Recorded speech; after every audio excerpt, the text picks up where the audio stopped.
Hey guys, welcome to the OG Pod, Zosny edition, Wednesday.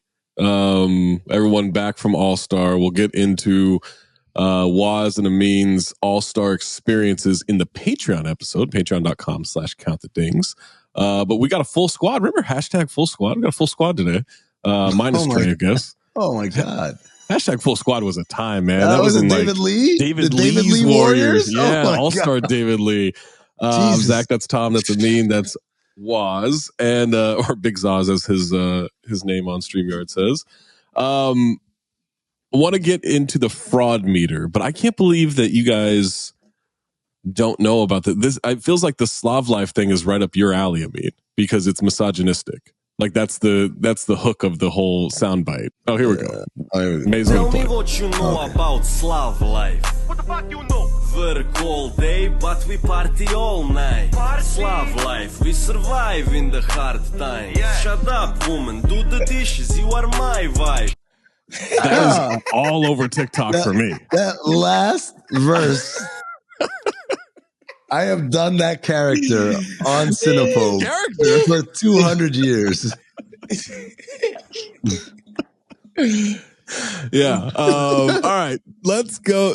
That's a perfect segue of Amin saying he's done that character. Let's go to what we like to call the fraud meter. The fraud meter. We got some videos via Anthony Mays in which we are going to go through the basketball world right now. Okay. Because let me just say this. On a scale of 1 to 10. It could be whatever. Yeah, you can do the arm thing, whatever you want to do. Okay. Let me say this.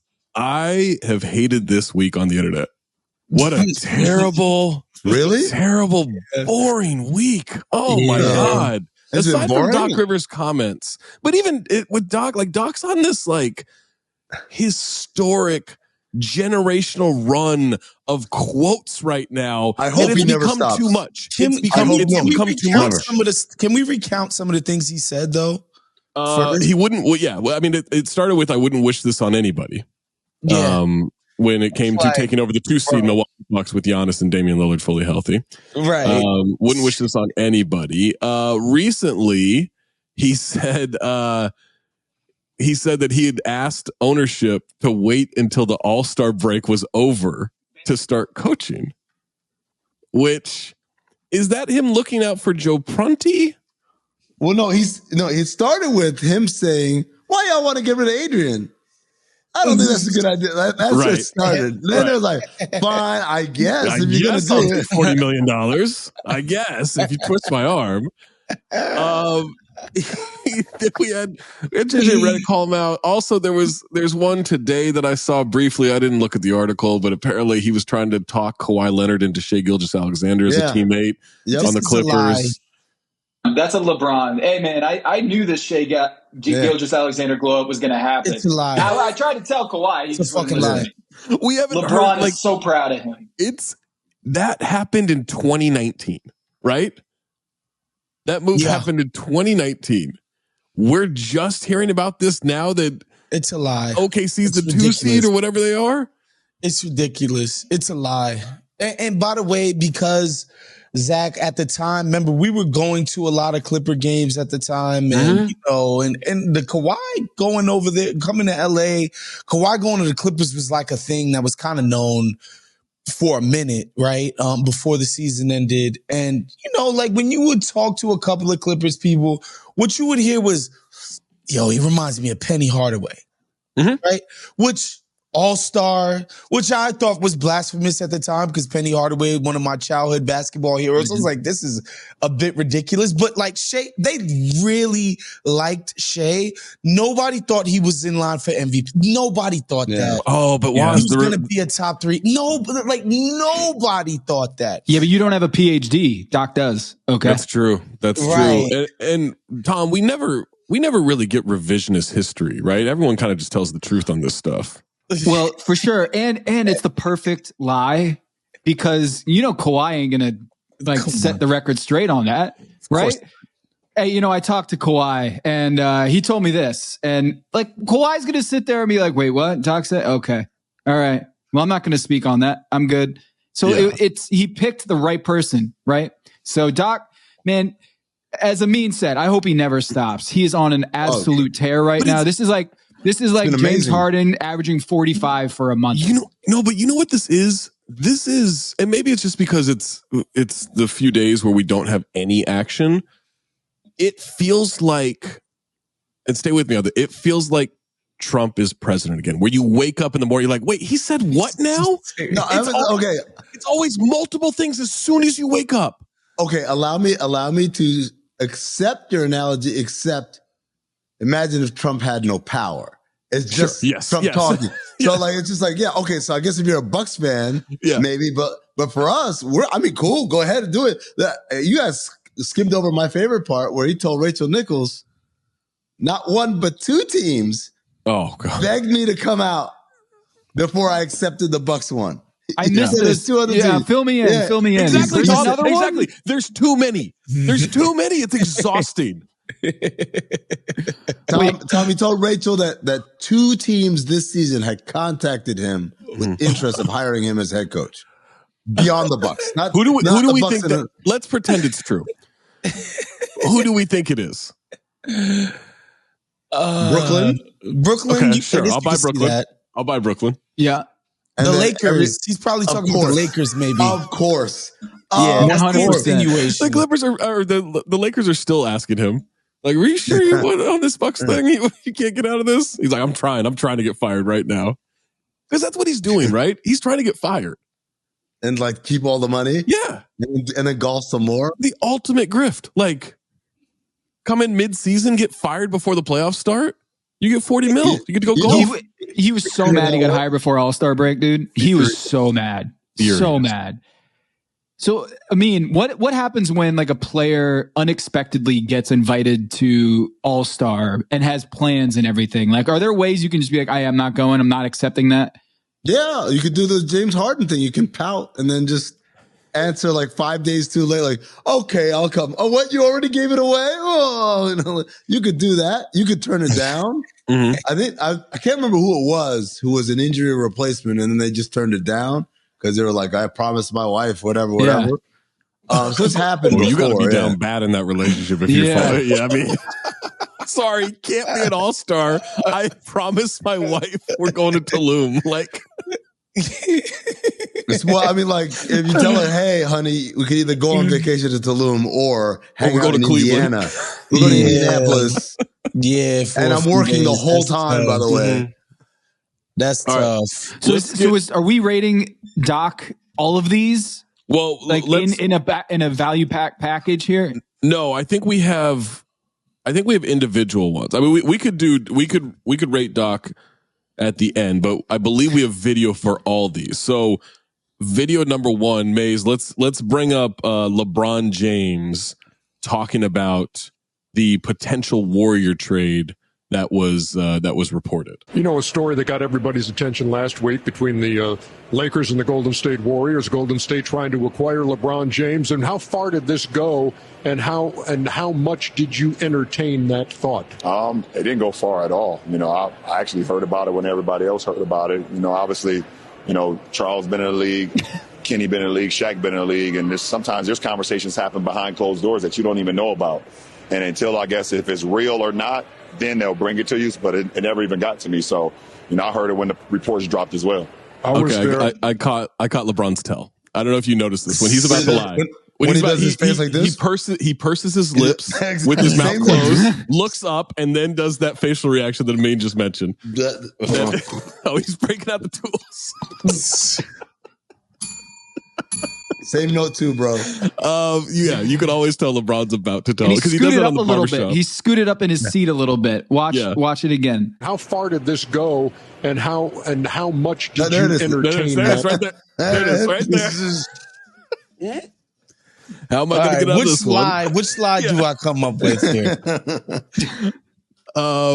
What's the fraud meter on that, Tom? Where are you going with that? 1 to 10. Considering Rich Paul, there are a couple stories here that we have to talk about leading up to this quote because before, like a week before the trade deadline, Rich Paul called up Brian Windhorst at ESPN and said, "We're not demanding a trade, and he will not be traded." Mm-hmm. So Rich Paul is basically saying, "I am running this shit. the Lakers will not trade my client, which is the opposite of what I think LeBron and Rich have been trying to say publicly over the years is he's not the GM. Rich Paul is not the GM of whatever team he's playing for. But he is out here saying, hey, not only are we not demanding a trade, but the Lakers aren't trading him. They're not. We're not going anywhere. Secondly, LeBron James is also a guy who's like famously on top of all of the news the in chatter. the NBA, the chatter. He's running that. He's on Instagram constantly. So the idea that this guy who's on Instagram constantly and on top of all of the news in the NBA, watches all the NBA basketball there is to be under the sun, had no idea about this. It's crazy. So I would love to see his screen time. Oh my God. Oh, the breakdowns? It's got to rival Shams, right? It has to. No, it's more. Shams is more texting. I have Shams texting more than probably. LeBron's is all like social media, right? But this is involving Draymond too. Okay. So there you go, Tom. Tom, you went far and away for all these very logical explanations. Mm-hmm. The whole shit started with Draymond saying, I think LeBron might want to do this. And then telling Mike Dunleavy and the Warriors, who then called Jeannie Buss, who then told them, hey, talk to Rich Paul, who then told them, no way. You're telling me that Draymond Green, who went to the Super Bowl with LeBron James, said, I can't call him, yo, man, you want to play with us? I got to tell him, tell her, to tell him. I mean, be fair. Him, no. We don't know if they talked at the Super Bowl. We just know they were in the same suite. We never got video of them talking. That's there were at least two Zach people. Harper right Thank there. you. Just clearing it up that just because they're in the same room doesn't mean they course. And I don't even take the Rich Paul and the Windhorse thing was interesting to me because why the fuck would Rich Paul and LeBron have to address some rumor from, it's not a Woj, it's not Chris Haynes, it's not Brian Windhorse, it's a local LA guy. Yeah. Why would they feel the need to dispel that in the press this way if there was no reality to it whatsoever, right? Like, that's a number one. And two, it's not even the GM. It's like you can't trade LeBron, who's on an expiring, to any team that you want. Like you can't. You literally and expect to get anything worthwhile because if LeBron could make a stink with the Lakers, a team that he chose, a team that he's had a big hand in managing the direction, you think he's not going to make a stink in, I don't know, whatever fucking insane I would love for Detroit to go. Detroit goes all in. Really? Detroit? You think you could just trade for LeBron James? Can you imagine if Rob Pelinka traded him to Detroit? He doesn't show up, right? Like he never. There's no way. He doesn't. He doesn't and report. And then also like the idea that the Lakers would. So you're just going to give LeBron away for no reason, make your team wholly irrelevant for nothing? Don't you think the Warriors have the pieces though? Of course, and I think the Warriors are a team he'd want to play for. Right. It's obvious like his teams were basically the Knicks and the Warriors. Where it's just like, yo, Jeannie, Rob, like understand that like if I did this New York thing, it'd be a big deal and everybody would fucking love it, including myself. You know?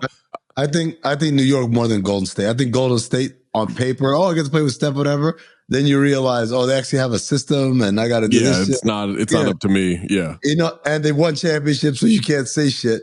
Like in New York, he gets to come and tell Tibbs, shut the fuck up. Jay, look at you. What if Rich Paul, let's pull open our third eye here. What if Rich Paul was squashing the trade idea because he knew that LeBron was going to be in New York this summer?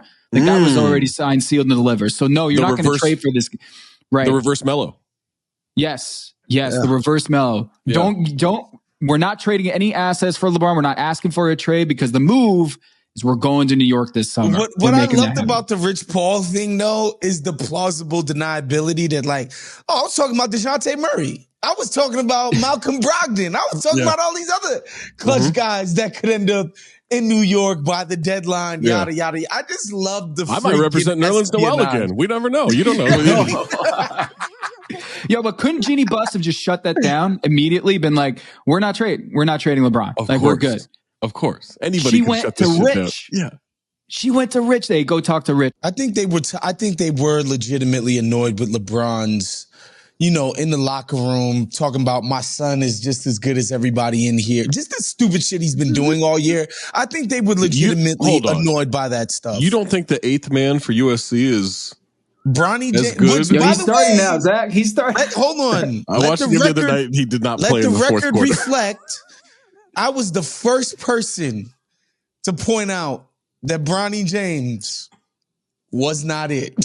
I was on this. I was on this from the beginning. I was like, guys, why are we doing this to this kid? You have to be fair, because I believe Dennis Rodman grew 6 inches in college, so it's still possible. If Bronny James is no longer 6'2", if he stops being 6'2", I will retract every single statement I've ever made. But he played 14 minutes in a double OT game the other night. That's when I watched. Did you also predict? Waz, did you also predict Kobe was going to score 70 when he scored 81? I knew he was going 70 that night. Yeah. I watched him warm up. LeBron said that. I watched him warm up. He had a feeling. I watched him warm up, and I was like, you can ask Mav. I said, Mav, I think he's going to go for 70. Yeah, he watched warm-ups for a Raptors-Lakers game when he was playing in Cleveland. You know what I'm going to do? I'm going to look up if Cleveland was playing on that same night right now. Nate is going to do his own research right here. Let's do it. LeBron not understanding that Golden State was on the table for a trade is absurd. The idea that he heard about it at the same time that I heard about it is insane. Obviously, this is fraud alert on 10. Yeah. It's 10. It's almost breaking the meter. Let's go to the next one where Doc Rivers told the Bucks, basically, I don't understand why you're doing this. This is a bit of a bundle, but this is him via SiriusXM NBA Radio. Personally, I'll be honest. I told our owners when they called, I said, I think I don't understand why you're doing this. And they said, one of the things they said was, well, it doesn't matter. We've done it now, and we want you. And so that was a tough one.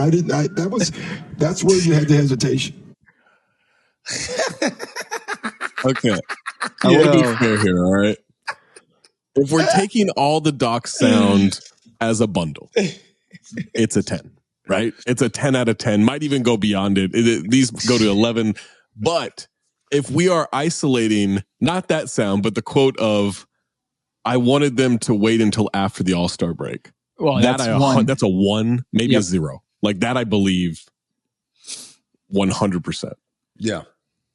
No, for sure. But everything else is through the roof. If he had been 8-2 going into the break, as opposed to 3-7, do you think he still would have wanted to take the job after the All-Star break? I mean, I don't know if that was ever possible. I don't know if you know this, but to take over in the middle of a season when you're going on the hardest road trip of the season, it's not fair.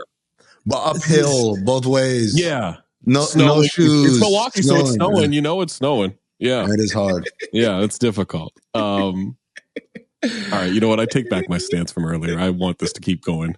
Lord. It's different. It's different, obviously, reading the quotes than hearing him or watching him deliver this bullshit. I feel like a Doc apologist lately because when he took the job, I kind of went into the numbers and looked at like how many guys have gotten to a game 7 when they're the underdog in a series, and actually like Doc getting to a game 7 against the Celtics last year should be considered in the grand scheme of things like overperforming rather than underperforming. Blowing a 3-1 lead against the Celtics is a little different when the Celtics were heavy favorites in that. So I try to like break it down historically. Doc Rivers, when he blew a 3-1 lead, let's be fair about that. And then this week, I wrote about how like a 3-7 since he took over the job. But let's be honest here, Chris Middleton has barely played. Like if you don't have Chris Middleton, you're not going to really go anywhere in the playoffs anyway when you got that kind of depth on the team. So I'm feeling like, all right, I'm going to give him the benefit of the doubt here. And then I'm kind of like a Doc apologist. But man, I don't want to be there with Austin Rivers. I don't want to be like on that island. Austin Rivers is his son, though. Like, he kind of has to do that. And I'm not just saying that because he's my Ringer teammate. I promise. Oh, there we go. There it is. Yeah. This has nothing to do with that. I'm just saying, like, as a son, he has to cape for his father, guys. Like, I think he hasn't done it every time, though. Hasn't he? Yeah, like, okay, Tom, I I see what you're saying. Like sometimes he just lets the Doc slander sit out there and he doesn't chime in. But him chiming in also doesn't mean shit. Right. It doesn't. And also, if you're trying to knock JJ off the perch of ESPN guy that is a former Clipper and all that shit, it's like, okay, this is your opportunity to send him away. Way too middle of the road. He was way too, a lot of good people on both sides here. My favorite part about that story, guys, is that they work for the same company and they're talking past each other. You couldn't just have them in a segment together talking about this. No, because the content farm needs life. It needs to keep going. We need to delay this an extra 12 hours. Yeah. Games start Thursday night. We got another day of this shit. Tom said something interesting there where I do want to commend Doc because it isn't easy to get to that game 7 all the time. Like it's not easy to remain at the bar 1:45 a.m. last call and you're looking around who wants to go home. It's not easy to get to that point in the night, you know? Just because he can't close at last call doesn't mean it was easy to get to last call. Well, he had that, Zach, he had that line, I think it was with the Sixers when he was defending his 3-1 record. Mm-hmm. He went through every situation. Orlando, talking about how the Pistons won the title that year, which did not happen, by the way. They won it the next year. Yeah, but what if they did? It was a 1-8 seed, but didn't win it that next year. They won it the following year, not that year. But then when he was talking about the Clippers, how no one wanted to be there, it was the bubble. Anything can happen. Is it the whole idea of being a head coach is to motivate your players to perform not at the highest levels? Like, isn't that part of the job? Only Doc's players didn't like being in the bubble? Like, it's just only the Clippers didn't like being in the bubble? This is absurd. To be fair, I do think it was only the Clippers who didn't like being in the bubble because Lou Williams came out and said, man, like, we didn't really care because we were in a bubble. I'm like, no, that's not an excuse. It's not an excuse. Speaking of Doc, let's go to the next one. This is one of his new players, Giannis, talking about whether or not he watches basketball. I just, in general, do not watch basketball. So stats, highlights, how people play, I have no idea. And I love it, you know? I love it when I go to the game. I have no idea who I'm playing and what they do. I'm so done with this Giannis personality. Give me all the stuff on the court, even the at post game where he's throwing ladders out of the way, which I just saw that clip the other day, and I forgot how funny that is of him just like forcefully removing the ladder from the hoop area. But this is like, honestly, this is shit that Karl Towns told me in 2015. He's like, I don't even watch basketball. I don't know. Like, it doesn't make you interesting. The shoulder shimmy gave it away. Motherfucker, you watch all the basketball. You're on social. He's annoyed that people get into the bag talk. You know, like that shit really affects him. He's a stat hound. Stop it, Giannis. You listen to a lot of this stuff. You watch a lot of it. And also, like, you idolize Kobe and trained with Kobe, and Kobe was like film study above all else. Mm-hmm. There's no way. But to your point, Zach, I believe it when Karl Towns said he didn't watch film. That one I believe. It's just not an interesting thing to say. He's playing video games with fucking Ben Simmons up until 3 a.m. When do they got time to watch film? You know the meme of the dude who's standing by the tree rubbing his hands together in the yellow suit? Oh, yeah, that's my man. Was it Spice? Spice, yeah, Spice Adams. Yeah. Spice Adams? Okay. That's Doc hearing that quote from Giannis. Oh, he's going to use that 3 months from now. Yeah. I try to tell him we got to watch film. We got to study up. Guys don't want to study up. How's that on me? As a professional. Mays has a good question. Doc, did you have conversations with Giannis about maybe watching film? I did. I mean, he just told me he didn't like it. He said he didn't like stats either. I tried to show him, he's not a good 3-point shooter. He said, no, yes, I feel I am. And then he kept shooting it. Yo, Mays has a question in here. What player did Giannis not know when he showed up on the court? Like, I don't know who's playing. Like, well, Jared Wade I think it was Jared Wade. It was either Jared Wade or Jared Dubin. I might be mixing up my Jareds, but wow. One of them quote tweeted that saying, disrespect of the white man is crazy. It's whatever. They're both bald too. They're both bald too. Watch out, Vanderbilt. One of them said You might have wanted to Google Max Strus and Caleb Martin just once. Yeah, I mean, Lord have mercy. When he said I don't watch film, I don't prepare, I said that's how you end up getting your ass beat by an 8 seed. Yeah, it was Jared Wade. Thanks, Mace. Yeah, that's so. Do you believe? Yeah, I don't believe that he doesn't.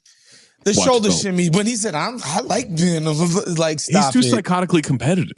Yeah, he watches everything. He hears the goofy everything. smile. Also, he can't hold a straight face. So yeah. He actually kind of learned that from LeBron a little bit, right? Yeah. No, LeBron's just in a smile though. Yeah. LeBron's is more of like a deep exhale and like, ooh, yeah, like. Ooh, let me think about this thing that I've definitely never thought of how many ways I can answer this before. All right, let's move to the next one. This is Draymond. This is from weeks ago. Draymond claiming that Adam Silver talked him out of retirement. Oh. I just told him, Adam, it's too much for me. Like, it's too much. Like, this is too much. It's all becoming too much for me. And I'm going to retire. The fucking 20. Adam said, you're making a very rash decision. Nah. And I won't let you do that. And I'm like, no, Adam, like, not really sure it's a rash decision. It's just all too much. So, all right. I want to go two ways. There are two ways we could go here, right? Either this conversation never happened, or it did happen, but he never contemplated retirement. He just wanted to be talked out of it. It's too option. Not even talked out of it, Zach. I have him doing the Amin sarcastic voice of, okay, fine, I'll just retire. Oh, that's what you want? It's too much, right? I'll retire. Fine. I just won't pot anymore. I won't pot anymore. All right, that's what you guys do. Your fucking little show. That's what happened. He was being little Adam. I have it as like, well, then maybe we should break up. You know, I don't know. Like maybe it sounds like you want to break up. Yeah, 100%. That's. Same but vibes. in reality, he just signed a deal. What was his deal for? 100 million. Volume. Yeah. $100 million. Not the volume. The Warriors. No, the Warriors deal. He would forfeit $75 million, guys. More than that, because he was going to retire in season. Yeah, okay. Exactly. He wouldn't even get this year. He wouldn't even get this year. I thought you were, I mentioned the volume because he came out with this podcast to announce his new media deal with the volume. And did you notice, if we can rewind, did you notice the acting by Draymond as he's like trying to use the facial expressions of Adam Silver on this phone call?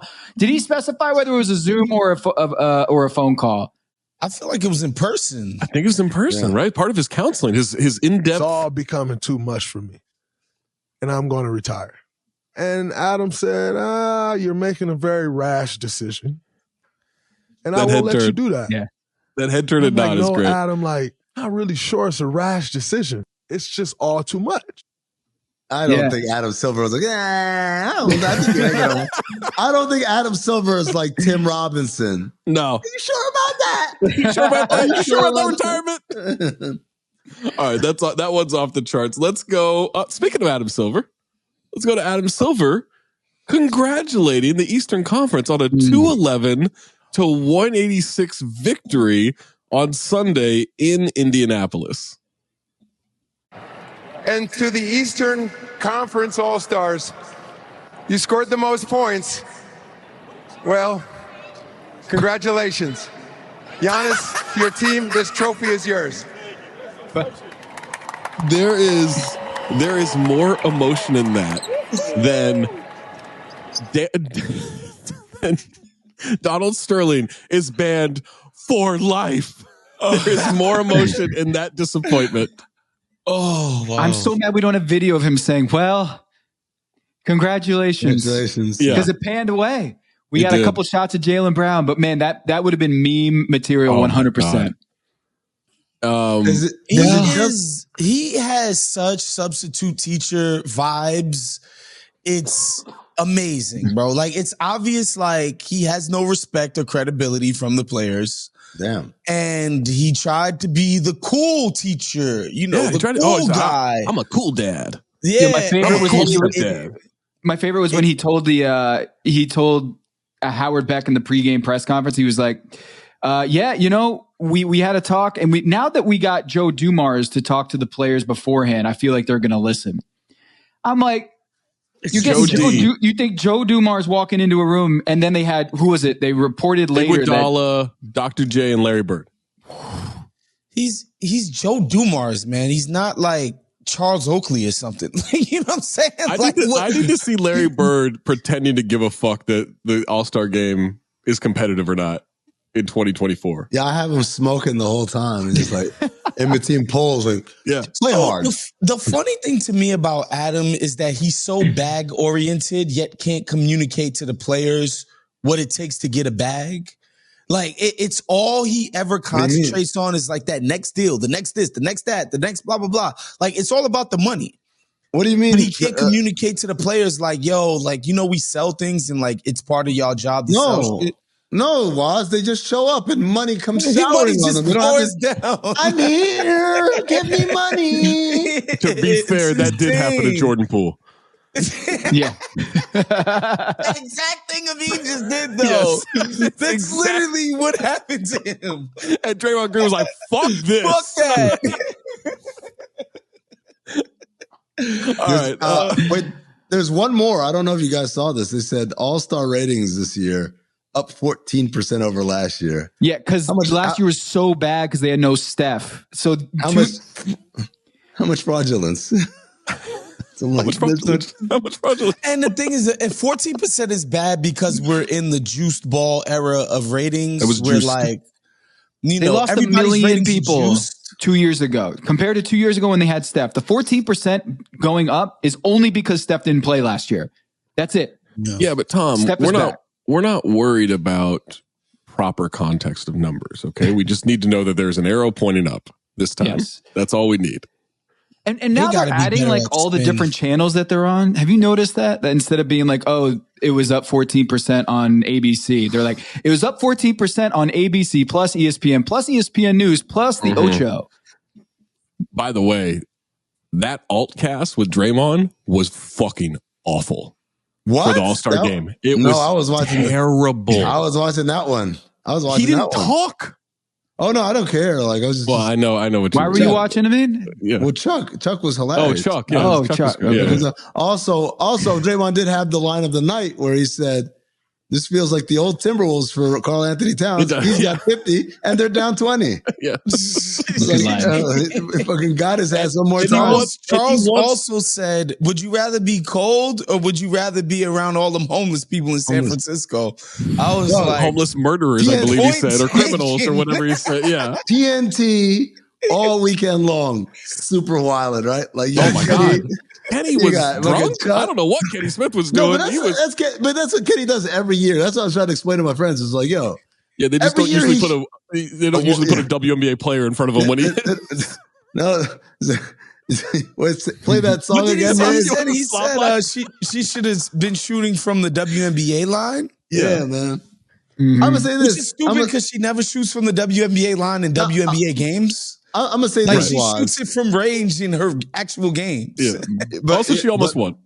Yeah, that's the thing. That's Reggie's counterpoint should have been.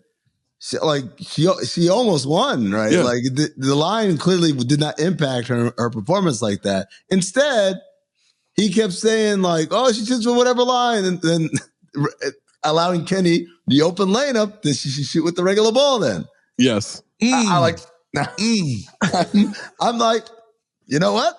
Yeah, but like that's only because Reggie started the argument down the wrong path. Yeah. Once you take that path, then you open the door for Kenny to do that. Now, what Reggie ends up doing is he turns it to Twitter, which I got as him just busting balls, kind of like the way we do Zach. Like, yes. Like he's not actually saying we're not actually in the chat saying unnecessary. This is getting cut.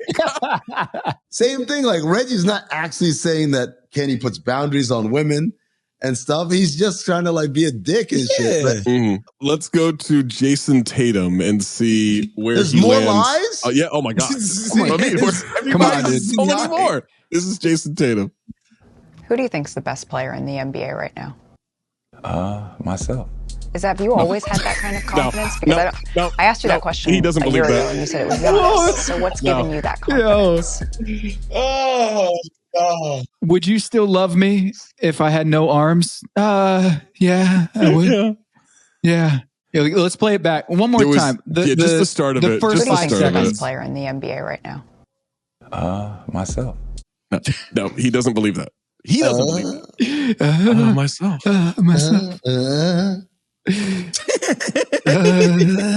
I forgot how hard that fucking Steph pointed to his ring finger was in game man. 5. That was tough. In Boston. No, game 6. Was it game 4? What game was that in Boston when that was game 4? I think it was 4, yeah. Yeah. That was the game they lost the fucking finals. Mm-hmm. I'll never forget Marcus Smart trying to do something, anything, and it just fell apart. Shocking. Yeah, myself. He's so reliable all the time as a playmaker, as a shooter, as a scorer. He's just so reliable. Yeah, as a nobody flopper. could see that one coming for sure. Not at all. You just couldn't see Marcus Smart not getting it done coming. Amin mentioned Draymond's comments on this during the altcast. I don't think there's any video of it. It's just Karl Towns putting up 15 in an All-Star game. How did he, all right, we don't have to do this, but, him getting it over Gobert is insane. I'm not exactly the biggest Gobert defender in the world, but I still don't understand how Towns made the All-Star game. Oh, yeah, I'll give it to Towns all day, man. Well, all day. This whole idea of all right, we're going to get rid of the All-Star game and make it like the players, instead of doing the game, will go into the 3-point or the dunk contest. And I was just thinking, would we want Draymond or Gobert to be in either of those things? I would actually love to see Gobert in a 3-point contest or the skills competition or a shootout with Sabrina. If we ditch just shorten the fucking game, man. Make it 8-9 minute quarters or whatever it is. What we about get to the last 5 minutes and they could try for real. What about the idea of it taking the Rising Stars format? I think Hollinger proposed that. Other people proposed that maybe too. But you guys it's staggering to me that everyone's watching this and saying maybe it's the format's fault. They don't fucking care. Right. What format you can have. Yeah, hey, everyone gets a blowjob at the end of this. They try hard that first time. And then they realize, so it's just a blowjob. Fuck that shit. The people said, they should give them money like the IST. No, that won't change anything. The IST is just because it's a thing. And also you have a bunch of broke players who are like, fuck, I want $500,000. Yeah. The 15th man on the roster, $500,000 is a lot of freaking money, dude. Well, what about the idea of losing team gets their DMs leaked? Sure. That was on Twitter. Yeah, sure. No one's gonna play to be an all-star if that's the case. You're gonna get Podziemski versus somebody just needs to convince these guys that they are salesmen and not just hoopers. You got Alex Caruso, Podziemski are in the all-star game. By the way, we could thank Greg Popovich for this shit too. This idea of all I am is a coach. All I am is a hooper. I'm not an ambassador for the game. It's not my job to sell it. It's not my job to be a good spokesperson. All I do is coach. All I care about is winning. All that matters is this. It's such fucking crap. The All-Star game in general is a relic of the past, though. It is not. It's a fossil. For a time before social media, before the internet, before cable, All-Star games mattered when you had to get these guys in a room because it was the only time you were going to see them play together. So the idea that we're fixing the All-Star game, this shit was done 20 years ago. When the internet started happening, you could have all these players on demand on your fingertips. 20 years ago, I believe it was the Mariah Carey. But it wasn't done. That's 20. That was 21 years ago. 21 years ago. That's right, Zach. There's some legal on the street that wasn't around for Mariah Carey. No, the problem is, it's not 20 years ago. It's 8 years ago, this shit was competitive. Yeah. 8 years ago, there are people who are playing in that game who were around for when it was competitive. There are people playing in that game who played with people who were around when it's competitive. I don't know if you guys have a different take. This is my opinion. It was 2017 in New Orleans. There's a fast break. Giannis is coming down. I believe this is Giannis' first All-Star game. He's coming down, and Steph Curry is the one man back. And rather than do literally anything, like, hey, try to steal the ball or whatever, or just olay him. He lays down on the ground, and then Giannis goes and dunks. And everyone, how cute it was. He's so silly. None of this shit matters. And from that moment, you see a precipitous rise in people horse shitting around clearly. Not like, okay, let me do the Ole James Harden defense, but clearly horse shitting where we're getting that 3-on-0 break that happens even though all 5 players are back on defense. Yeah. Just doing the 1-2, 1-2, 1-2, 1-2, and then lay it up. And I'm like, come on, man. The idea that we only had 3 fouls for the entire game, you know, it means if I added up every single foul from every player who played an All-Star game and gave it to one guy, he wouldn't be in foul trouble in the second quarter. Mm-hmm. Also, I think rings culture kills shit too. Like just this idea that literally nothing else matters. Dog, the message has been sent. Like, you know how bad it is. Matters. Wow, do you know how bad? Do you know how bad it is? Where I'm waxing nostalgic about Kobe Bryant, and I'm like, yo, Kobe was the most rings culture of all of us. Mm-hmm. That motherfucker bust his ass at this shit. Yeah. Like, so that's not fair because guys get All-Star game rings now, so you get rings for showing up. What a stupid gift. I don't know. I just know I saw like Boys and Girls Club members like giving out rings to Tyrese Halliburton dressed like the fucking Cookie Monster ambassador. Count like that's the rings, guys. Count the rings. That's what it is, man. Like these dudes really have been taught like, yeah, nothing else matters but the playoffs and doing it, and like literally like they treat it like literally nothing else is important. None of your media obligations, none of your like whatever, like nothing. It's all about rings. Tom, you're not muted. true. Not true because the Hennessy party matters. I saw Greg Oden at the Hennessy party. Wasn't drunk or anything. I'm not doing that thing. I'm just like he was having fun. The bartender or no, he coaching, man. Oh, he coaches for Butler. He's an assistant coach at Butler. I interviewed him. Everyone, we got to give our most fraudulent pick of the lot. Okay. Ooh. So all right. So to recap, we had Doc saying he didn't want the job or shouldn't have gotten the job. And everything the Doc said. Just Doc. It's Doc. Yeah. Option was Doc. Draymond from a couple months ago saying that Adam Silver talked him out of retirement. You have Jayson Tatum saying, myself. Giannis doesn't watch basketball. He never heard about the trade until we all heard about the trade. Man. Adam Silver congratulating. I know my pick. I'm going with Draymond. Yeah, it's Draymond for me because he's the fake truth teller. The quote unquote exactly. truth He's teller. new media. I'm new media. Even though the podcast's been around for 20 years, I'm new media.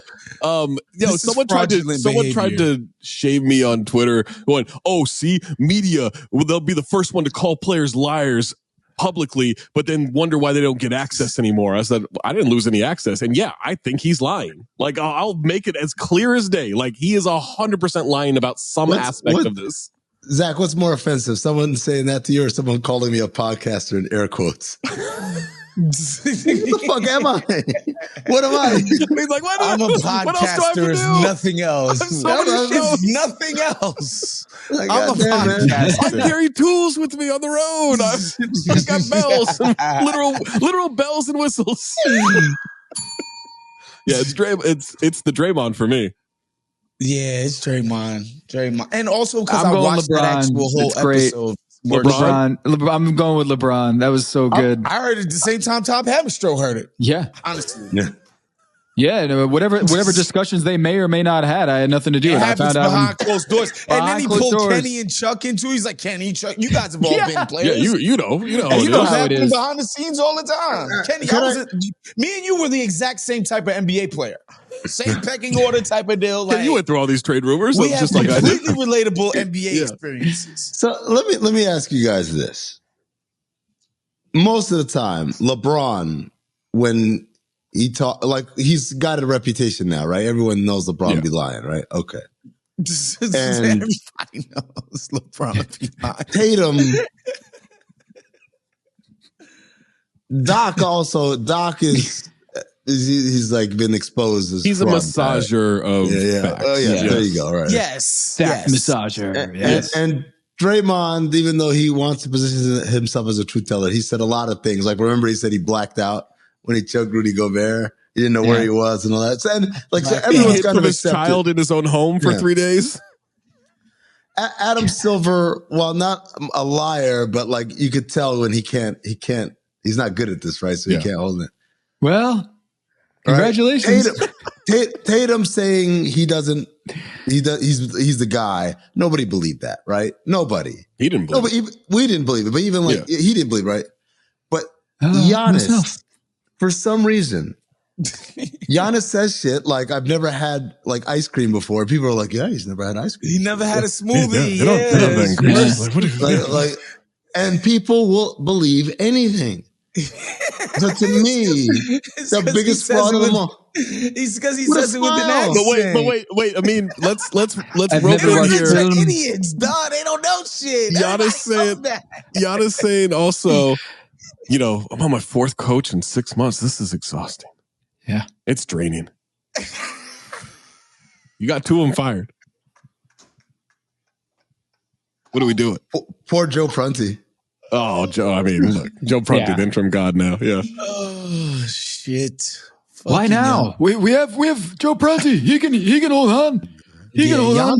I'm not gonna lie. Giannis's cute, cuddly immigrant act thing is wearing me thin, bro. Yo, I gotta tell you, man, Damian Lillard's sitting there pretty right now because Doc and Giannis are stealing the limelight here, and Dame is just chilling. Dame's coming off 3-point contest, MVP in the All-Star game. Dame looks so tired. He looks so tired. Dame doesn't want to be there. I mean, that was a spite trade, by the way. Oh, that was a spite trade. Yeah, 100%.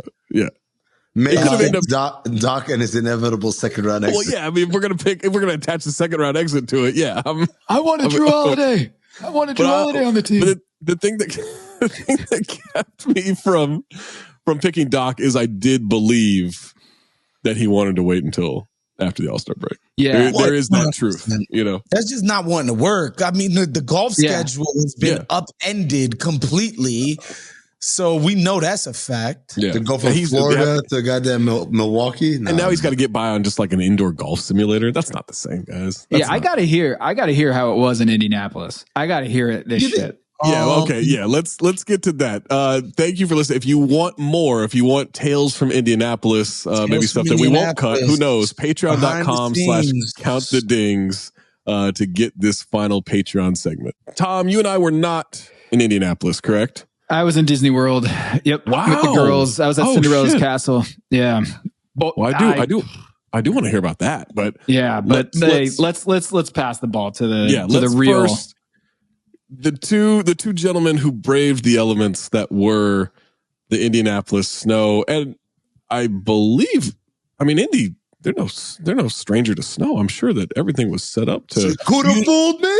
You've been shocked, Zach. You would have been shocked. So I did see Amin complaining about this quite a bit. I didn't see you complaining about the weather. Well, he's a man of the people. He's a man of the whites. Yeah, the weather was terrible when we landed. Well, no, it was it was 2 days in it, right? Yes, I landed in the snow. It was fucked up in a couple of senses. Like one, I had been on my weather app for Indy for 2 straight weeks. It's all 40s and 50s. I'm like, oh, this is light. I might not even need a coat.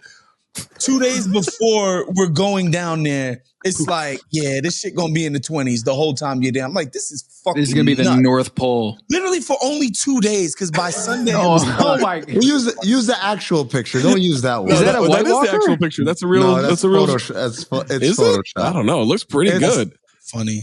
Yeah, so we landed at 4:30 p.m. local time Friday, and it was a blizzard. It was a legitimate snowstorm. It was nuts. I couldn't believe we were actually allowed to land a plane in those elements, and it snowed the whole time. So obviously Friday night was ruined for everybody. Yeah. And then so there was the snow that barely got removed. Basically, like you would have thought that this was like Atlanta, where like the city shuts down for 2 inches of snow. And then the authorities, man, logistically, it was a nightmare. Like they shut down so many streets downtown that it was impossible to move through this shit. So it was like, damn, fucked up snow. The authorities that were planning this shit did a terrible job of making it navigatable. I knew you guys were cooked when I saw Amin Instagramming just trudging through the snow. I knew that that fact that you don't content, baby. You don't have like transportation set up in a city where all these people are flocking in. You have to know that there's going to be snow. So there's a couple of things. Let's just leave the snow aside for a second. Okay. Most NBA All-Star weekends, you have one venue, the arena, and so you might have some street closure around that venue. Sure. But like the rest of the city is fine. The problem is they have the Game Bridge is over here, Lucas Oil is here, and then all of these streets over here are closed off. And not closed off permanently because the GPS did not recognize any of that shit. So you're in the Uber. The Uber's like, go down here. It's like, oh no, the street is closed. All right, we make that right. Oh, that street is closed too. So you would just go around in a circle. And even Uber didn't know. Now that is Uber didn't know. Google Maps didn't know. Waze didn't know. Closed because of the snow or because of trying to navigate through the city? Jesus, the city closed it.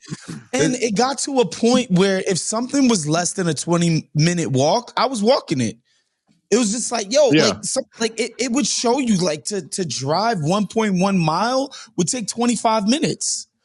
Like straight up, I got my steps in. I'll say that. I got my steps in. Lord have mercy. And I was down for that. The problem is when it's snowing like crazy and you're not cleaning up the snow and there's ice under the snow, you bust your ass, as I did several times. It was crazy. Stepping on an ice patch and slipping because I didn't see it because it looked like just snow. I do want to say this. Every person that I encountered in Indianapolis was really nice to the point where like so many white ladies said to me, oh my God, thank you guys for coming, like visiting, blah, blah, blah, blah, blah. Like they were. What team did they think you were on? Come on, man. I'm 5'11 and a half. Nobody thinks I'm a hooper. Ty Lawson played in the NBA. Big fan, Draymond. Big fan. Trey, you stupid. Trey, you could have went with Kemba Walker. Remember that picture when you and Dwayne Wade were the same person? Oh God, that's just still circulating to this fucking day. I forgot about that. How Kirkland Brand, D Wade, and LeBron put together. It's fucking gross. And dude is definitely a Nigerian immigrant from somewhere working in finance. It's annoying. He was. Kills me. Yeah. The people were great. It was a logistical fucking quagmire, nightmare, complete fuck up. Let me ask you this, though. The authorities, man. Did they believe in salt?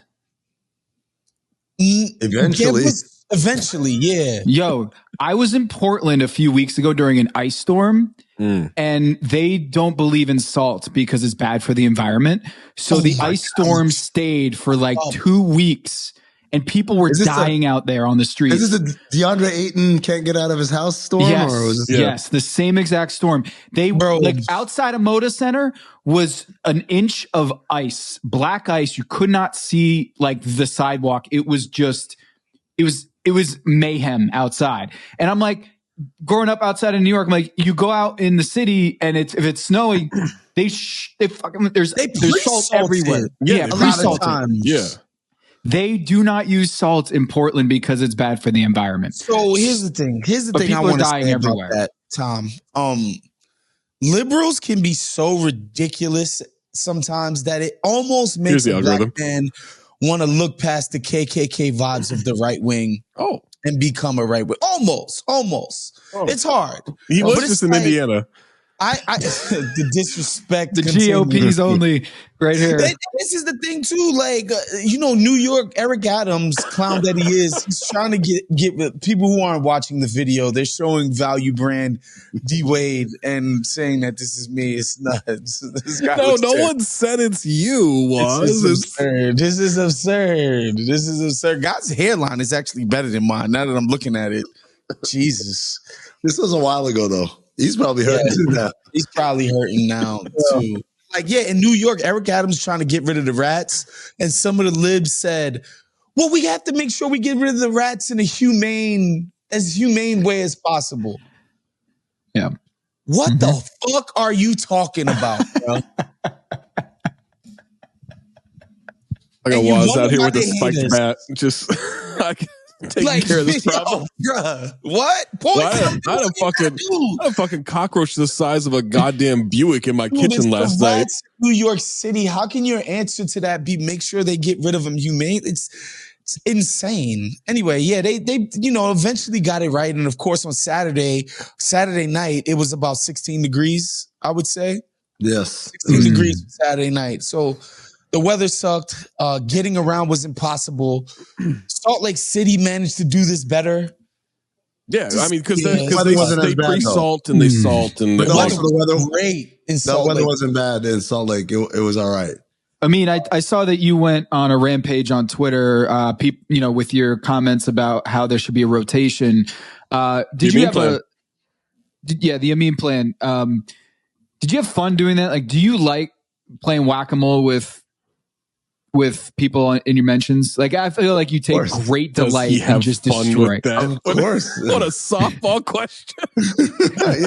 Hey. Yeah, I don't like it. I don't like it. Hi, Malika.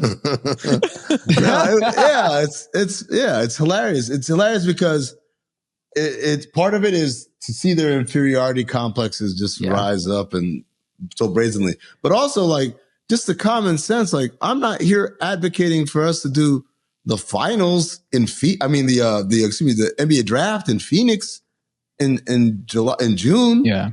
Why? Because, you can love where you're from and also accept, like, probably not a good idea to be here this time of year.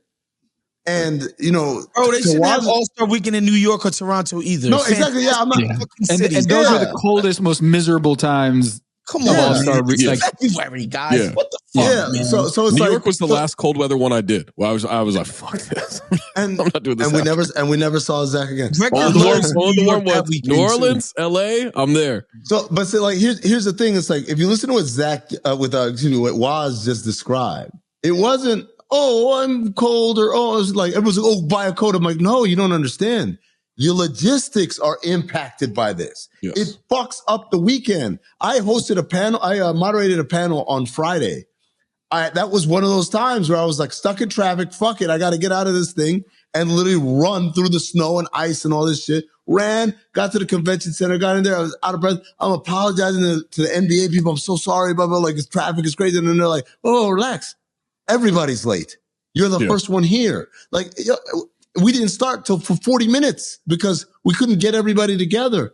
And when you talk about sponsor stuff, when you talk about, again, money, helping people, whatever, helping the league, it's not good for business. None of this shit, especially when the NFL is having fun destinations a week earlier. You know how many people are like, we're not doing anything for All-Star. How many companies, not people, companies, and we're not doing anything for All-Star because we'd rather be in Vegas rather than Indianapolis. We'd rather be in Phoenix rather than Salt Lake City. Next year, we'd rather probably be in New Orleans than San Francisco. So that's why, like, everything I say is from like the good of the game. It's not about my experience. I don't give a shit.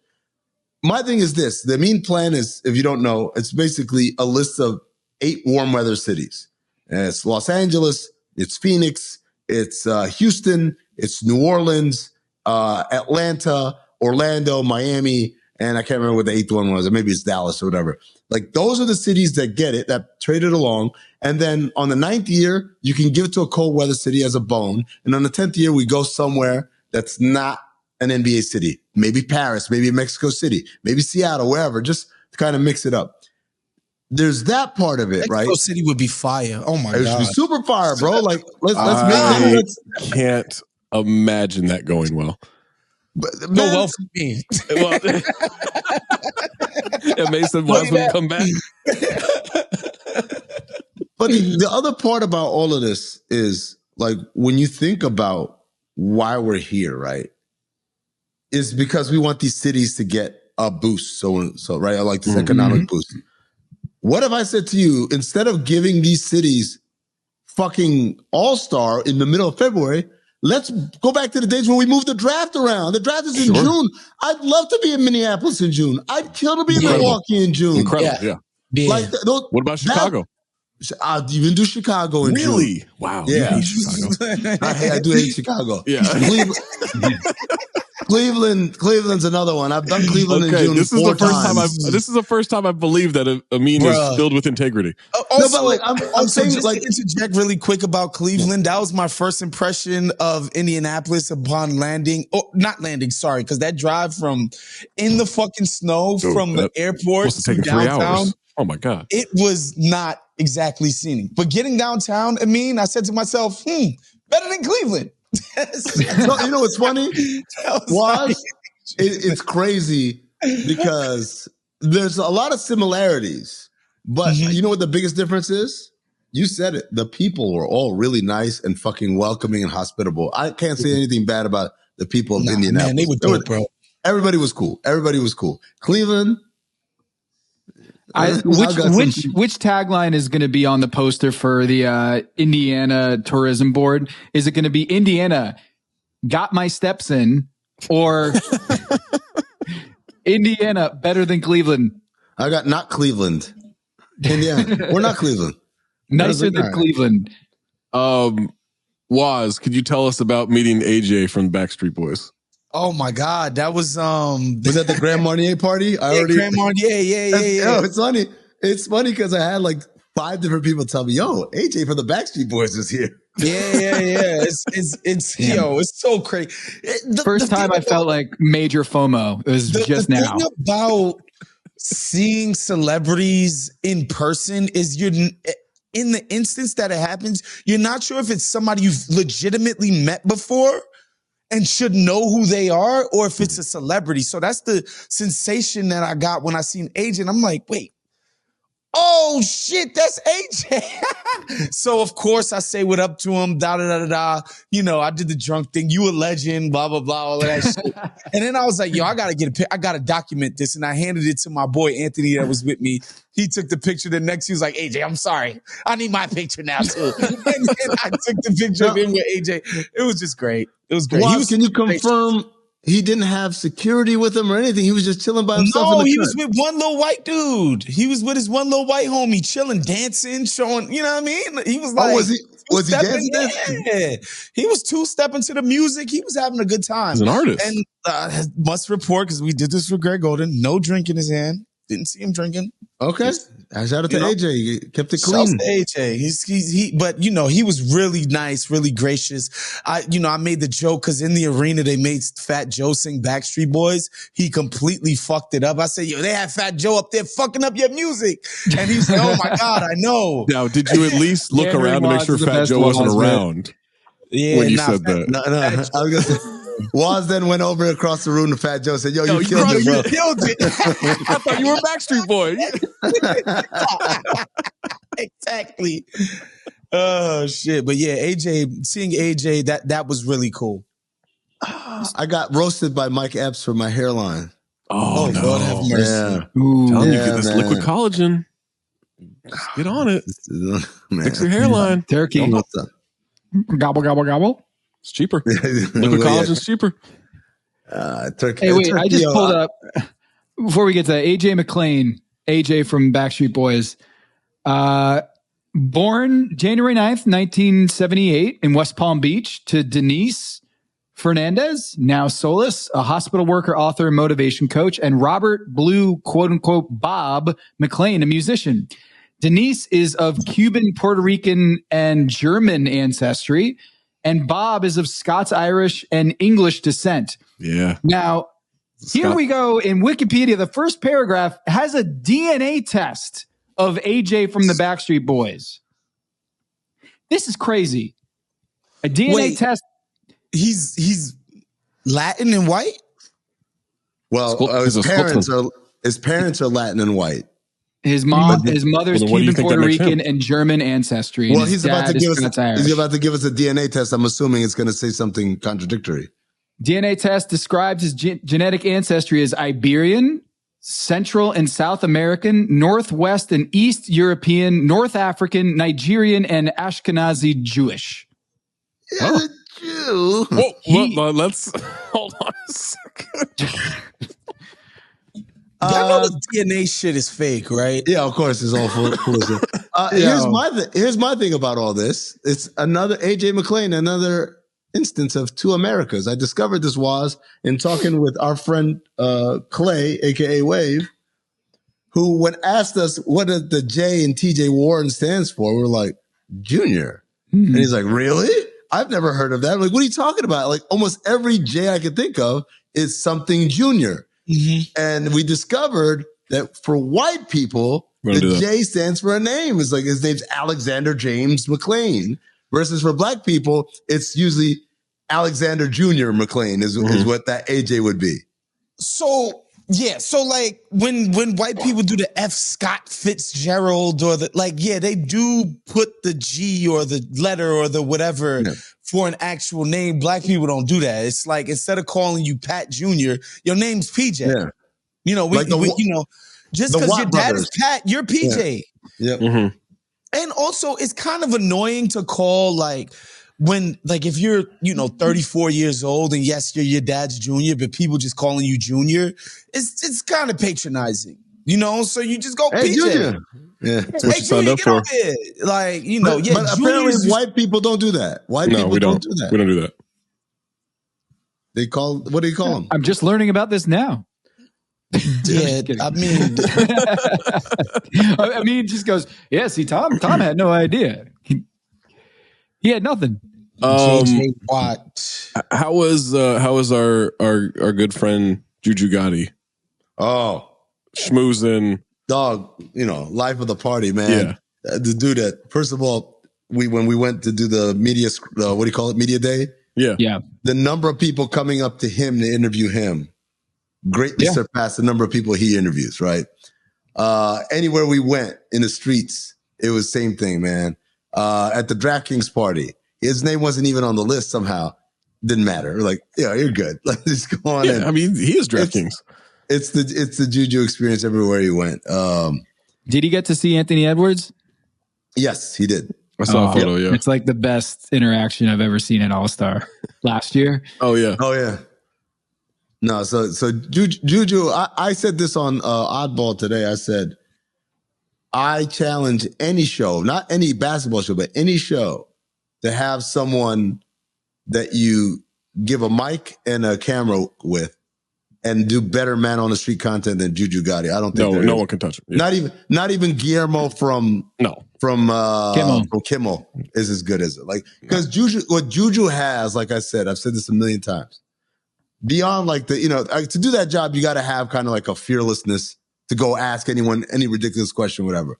But what JuJu also brings to the table is he has like star-like quality that even people who don't know who he is assume they should know who he is, right? And so the best example of this is when they went to the Germany game for the Dolphins, and Goodell's walking across the field, and he sees JuJu, and he literally changes his angle and walks right up to him, gives him a dap, pounds him up, like, hey man, you doing good? All right, cool. He thought it was 2 Chainz. Come on. That's what it was, man. He's like, this is clearly one of these rapper dudes that are famous, and I don't know. Like, hell yeah. Needs to work. But yeah, he has a distinct look and he has a great energy about him, man. That's what matters the most, is like people feel the vibes. Yep. Oh, here we go. It's the video.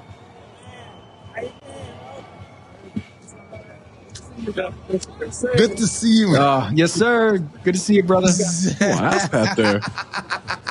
To be fair, he is wearing that NFL logo jacket. Good to see you, brother. Raj know what's going on, man. I've been knew Raj. He and Raj went to school together. Last thing was the Ringer live show, the group chat live show. Also, more specifically, you guys drafted American whites. White Americans, yeah. NBA is current, not all time, current. Right. Just current white American players. Hoopers. However, I have I'm sick of this technicality bullshit. I know. Sabonis is not American. Yeah. Born in Portland, moved to Spain at the age of 10, I believe. As I mentioned in the group chat, Zach, that man has never eaten a corn dog. Exactly. He's never driven a Dodge. Exactly. That man is not American. Exactly. He is not American. Let me say this, guys, because I forgot about this. This was by far my lowest point of the weekend. So every year, as part of Sirius XM, they set us up a table. And players are on the circuit to do their shit right here. And they're just grabbing people, say, interview this guy, interview this guy, interview. And sometimes it's cool. Sometimes you're getting all-stars. And you sit there like, oh, cool, how is it? Sometimes you're getting, guys that are playing really well. Like last year we had Walker Kessler, right? Or whatever, right? This year, because of the format, it was like a shit ton of G League guys, one after another. Oh, no. Jesus and Christ. So I'm like, they sit the guy down and they give me a sheet, and I'm lead hosting, so I can't even do let me sit back and like do my Googles or whatever. Pick a spot. They sit the guy down. I'm lead hosting, and also this table is small. My laptop is right there. The dude can see everything. So his name is Matas Buzelis, right? Yeah. Buzelis. So before him, we had a Spanish player come up, and I said, this kid had gone through Real Madrid junior levels and now decided to go to G League Ignite. And I asked him, why didn't you continue to play with Real Madrid? Why would you come all the way over here? And he gave like this answer about like feeling like he wasn't going to get the right opportunity. You'd have to wait. Like if you're not Luka, you're going to be waiting for a long time, basically. So next guy sits down. I have zero prep. I look at him. Matas Buzelis. Okay. Like he got the look. I say, yo, man, I just asked your teammate who, like, he left Real Madrid, and why did you leave the European club system, come over here? And he says, the first words he says, yeah, I was born in Chicago. My parents are, I'm like, oh my God. He's the whitest kid ever. And, hey man, I was born in Alpharetta, Georgia. No, not even. It was like, so like, I was born in Chicago, but my parents are from Lithuania. I was born near Wrigleyville. Man, that is pretty so much big Cubs fan. Up, dude. And I was just like, my bad. I'm like, what am I supposed to do? I have no knowledge of this person, let alone. Like Sabonis isn't American though. It's the same way. Like we don't say has an accent. We don't say it's absurd. We don't say Kobe Bryant was an Italian American player. Yeah, right. Also, Kobe Bryant did not talk like this. Sabonis has. It's not thick, but it's an accent. But there's an accent. He's got an accent. Yeah. He's got an accent. So, on that technicality, that was Rob Mahoney's idea. You know me, I would have kicked his ass out. I don't play that shit with these immigrants. Who was the true number one? Who's the true number one overall? I had the number one pick, and I picked Chet. Okay, it's a good one. Oh yeah, it's just Chet. Like he's the guy right now. He's the guy who feels like he's gonna legitimately be making all-star teams and stuff like that. There's no other all-star. Did anyone take? Maybe. Here's another technicality. Here's another technicality. Did anyone take Isaiah Hartenstein? I was gonna say he's not. Well, I knew he was black, so I told everybody, like, guys, don't even try it. Black. Yeah, he's black. Not on my watch. And people ask me, well, by what met? I said, I'm going one drop rule, motherfucker. This is America. Ain't no one drop. Ain't no one drop. His dad is black. His dad so black, so he's black. Yeah. Now here's the question: Dante DiVincenzo. Well, he's Italian. He's white. We call him Italian. Yeah, come on. Italian. We're not doing BIPOC with Italians. That's not. He's half Italian. No, we're not doing BIPOC with the Italians. But where it gets weird is, and I always bring this example up, but like, what is Ted Cruz? That man is Cuban. He's Cuban, yeah. But no, he's not white. Dog, I'm gonna tell you what. He's BIPOC? He's exactly as Cuban as like all the Cubans down here that vote super Republican, bro. Like they carry themselves as white. And they are like white as white could be until what? Until they need to like pull that card. And so they look put over the fence ass niggas. Okay, I got you. And woke bros. This is broken to some woke bros. Waz, have you ever felt more in your element than drafting white American players in Indianapolis? Oh my God! Yeah. And he's incredible. Where did Gordy go? I picked Gordy. He was my third, where Gordy went. my third pick. My second I was a little surprised he didn't go number one. I went Chet, Herder Hive, Gordy, Luke Kennard, and my last pick was TJ McConnell. TJ McConnell pandering to the hound crowd. Yep. TJ lasting to the 5th round is insane. They lined that up for you. What about Sam Morril? Did Sam Morril get drafted? Hold on. No, Morril did get drafted. Waz did send us his big whiteboard. Hold on, let me send y'all the hold on. I gotta read that was a maze joke. I can't take credit for that. Well, I called my big board the master list. Oh. I thoroughly enjoyed that joke. I dropped that live at the pod. I bet you did. Okay, so Verrier is Sabonis, Walker Kessler, DiVincenzo, Grayson Allen, and Sam Merrill. Wait, is Alec Kessler, is he American? Walker Kessler is. I thought he was German or some shit. No, Walker Kessler's a big doofy white kid, man. No, when you hear him talk, but like he's as American as Matas Bucelis. Like he's Hi, Matas. So Rob Mahoney was Austin Reeves, Tyler Hero, Max Strus, Luke Cornett, and Dougie McBuckets. Oh. No, he already fucked up with Luke Cornett. Walker Kessler played basketball in College Park. Yeah, and his uncle, Alec Kessler. I thought it was his dad is Alec Kessler. His uncle's Alec Kessler. Yeah. And then Kyle Mann was Caruso. Pods, Pajemski, Duncan Robinson, Plumlee, and Peyton Pritchard. God. Hold on. No one took my man. What's the other white kid for Boston? Hold on. Let me read you some of the names. That's Kristaps Porzingis. Some of the names that didn't get picked: Christian Brown or Braun. Shouts to Ava. AJ Green, Pat Connaughton, Sam Hauser. AJ Green does definitely not stand for Andrew Jr., by the way. That's Matt Ryan, Kevin Love, Dean Wade, Garrison Matthews, John Conchar. Wow, Kevin Love dropped. Wow. Kevin Love, he's falling from the ranks. Yeah. In Hoosierville, he couldn't get picked. No one tried a technicality of Derek White.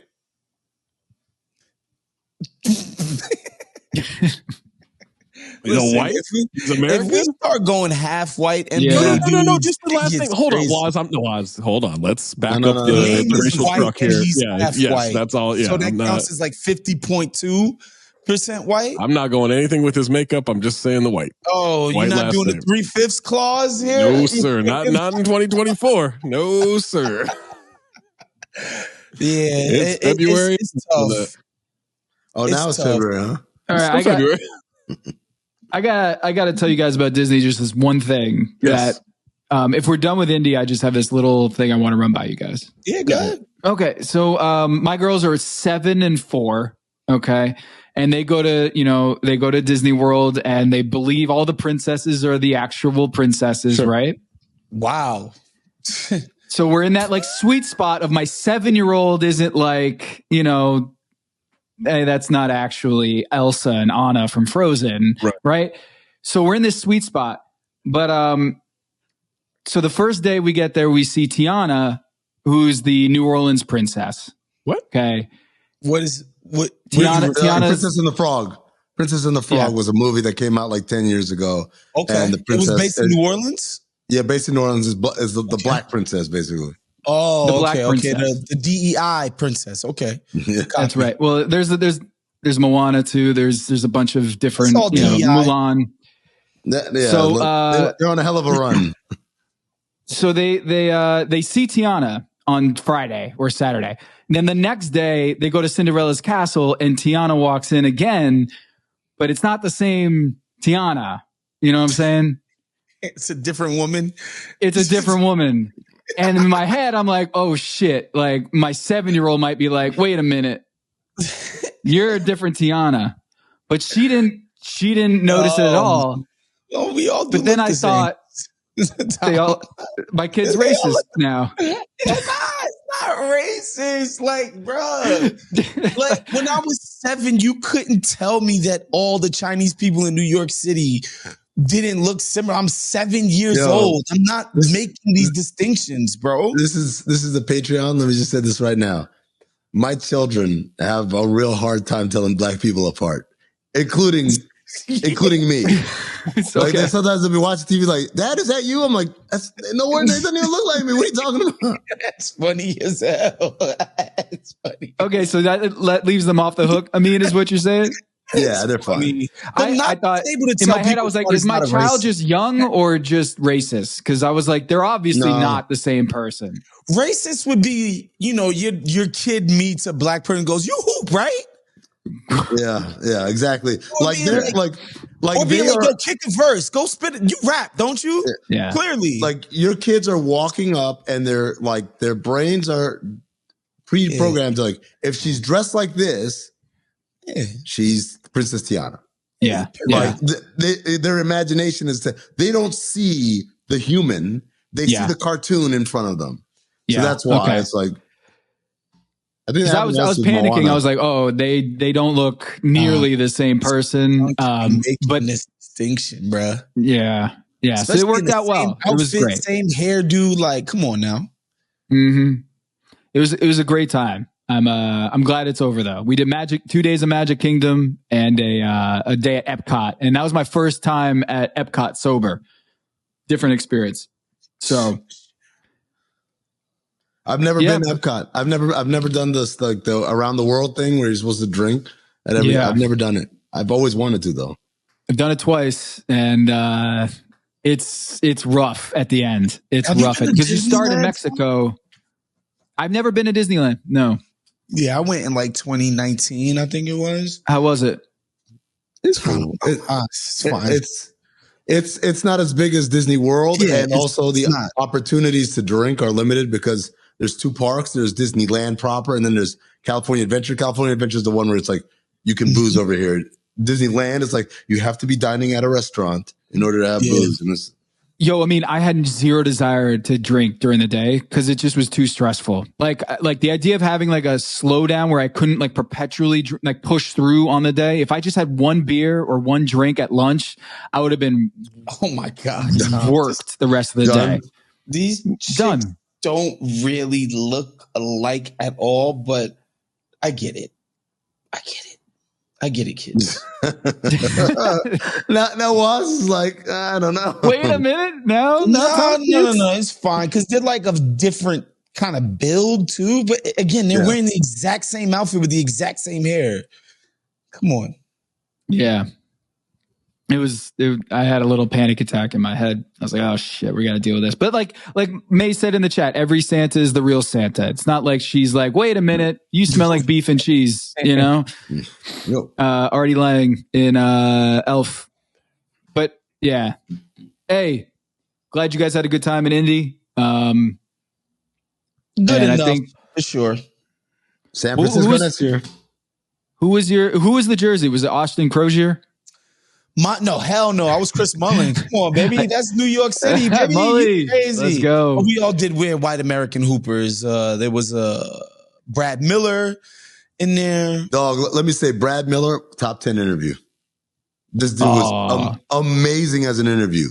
Telling stories and shit. Oh, man, he was fucking hilarious. He was great.